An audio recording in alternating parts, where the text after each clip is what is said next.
Hi there, my name's Tyler Roicki. Welcome to my channel. Today I'm going to share with you 6 weird quirks and features that you will find with the Porsche Cayenne. So let's hop in my 2010 Cayenne GTS and I'll show you what I'm talking about.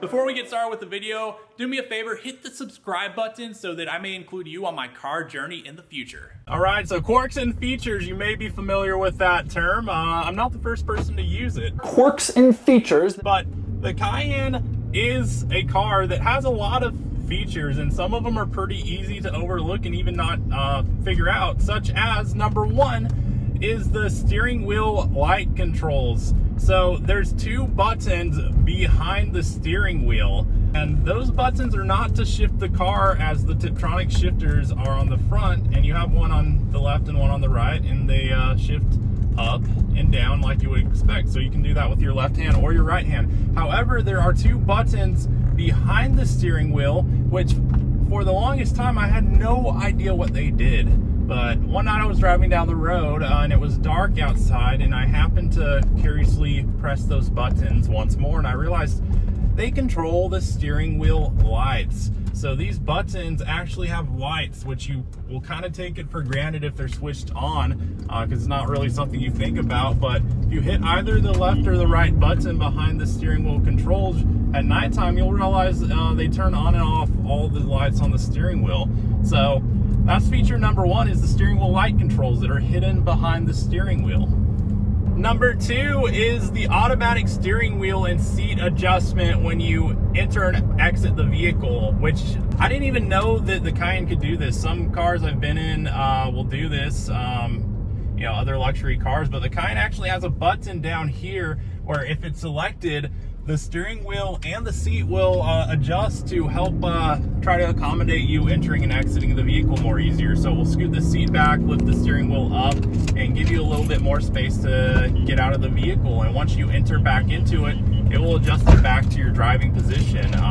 So I thought that's a pretty neat thing that I only recently learned after putting 40,000 miles on my Cayenne GTS.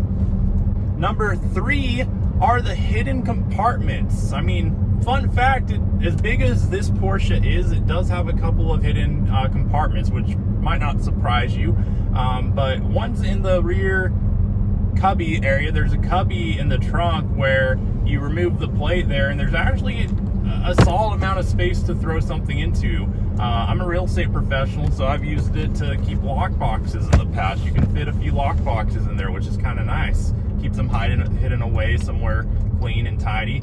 Another one is under the passenger seat. So under the passenger seat, there is a tray that slides out. It's hidden away. You really wouldn't even know it was there if you didn't have one of these.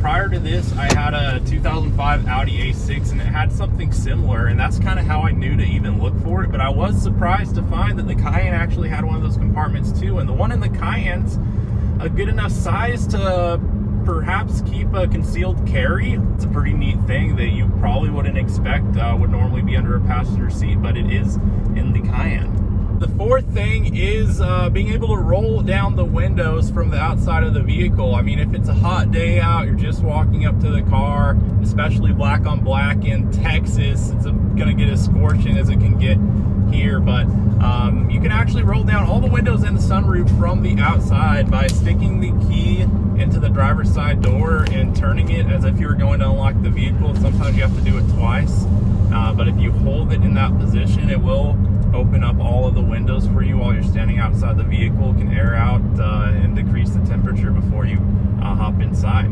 Number 5 is another thing that I discovered by accident. I think you're realizing a trend in why I even made this video, but that was obviously to inform you guys if you're looking into the Cayennes, because I didn't find out this 5th thing until much later as well.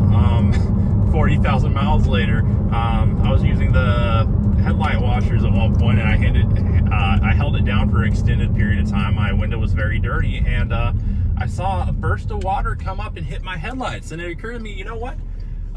It looked like it had headlight washers just by the shapes of you know, kind of underneath the headlights, it looked like there was a cutout for something. But sure enough, the Cayenne is equipped with headlight washers. I believe it's an option that comes with the Xeon headlights. So if you have those, you may have the headlight washers. But the way you activate them is by holding the lever down as if you were going to wash the windshield for an extended period of time. I believe you might have to hold it for 5 seconds, a few seconds at least.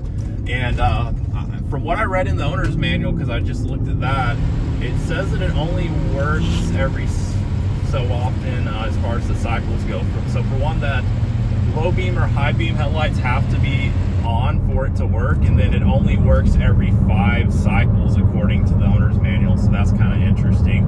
But yeah, it's another feature that you might not have realized that the Cayenne had, and it does. And number 6, and this one's more of a quirk than a feature, but it's just all the different noises that the Cayenne makes and is capable of making compared to an array of other vehicles that I've experienced. I think the Cayenne is definitely one of the more vocal vehicles as far as the different noises that it can express. So, you know, obviously you throw open the door, you know, it's gonna start beeping at you. You don't put on your seatbelt, it's gonna make another noise. And then aside from that, if you put it into reverse, it has a reverse camera. So it's dropping down, I guess you could say, because it's hidden away, but it drops down when you do put it in reverse, and then when you put it back into drive. So that makes a unique noise. And another noise that you'll hear pretty frequently is the air suspension. Whenever it adjusts, if it releases pressure, it makes a noise, which I think I got a little video of it. But if you have the windows down, it's pretty loud. It's pretty interesting to hear it whenever it happens. And sometimes it's just if you are using it and lowering it from high to low, it will have to release it. But it even happens sometimes when you're just driving down the road, because there are situations in which it does adjust for you. If there's a warning light that ever comes on, the car essentially, what I would call, screams at you. It just makes a rather loud and vibrant noise to get your attention, but fortunately it doesn't keep doing that. If it's like a low tire, check engine, brake light, it's just gonna make a very vocal beep noise, extended beep. But then it, you know, once it does it once, it's pretty well done. You know, at least each time you drive the car at that point, if it does have something to worry about. Fortunately for me right now, my Christmas tree has no lights on. The dashboard is light free, and that's the way that I like it. So those are the 6 quirks and features of the Porsche Cayenne. And I am curious to know, did you learn anything new in this video? Was there anything that I shared that you did not know about the Porsche Cayenne? I'm curious to hear that from both those who own one already and those who perhaps are looking into one. And furthermore, if you are looking into one, especially if you're looking into a 2008 to 2010 Cayenne GTS like the one I am driving, what questions do you have about it? What video could I make for you that's not already on my channel? I may not have this vehicle for a much longer period of time, so if there are any final videos that you would like to see on it, please let me know in the comments what you would like to see before I send this one to bon voyage off to its new home with its new owner when they appear into my world, which they have not yet. Anyway, there you have it for this video. If you enjoyed it, hit the like button, and I would really appreciate it if you would help me on my journey to 1,000 subscribers by hitting that subscribe button. Be a part of this journey with me, because we are small now, but we are going places, and we can go places together. So hit that subscribe button and we will make it happen. But until next time, thank you so much for watching, and I'll look forward to seeing you on the next video. Cheers.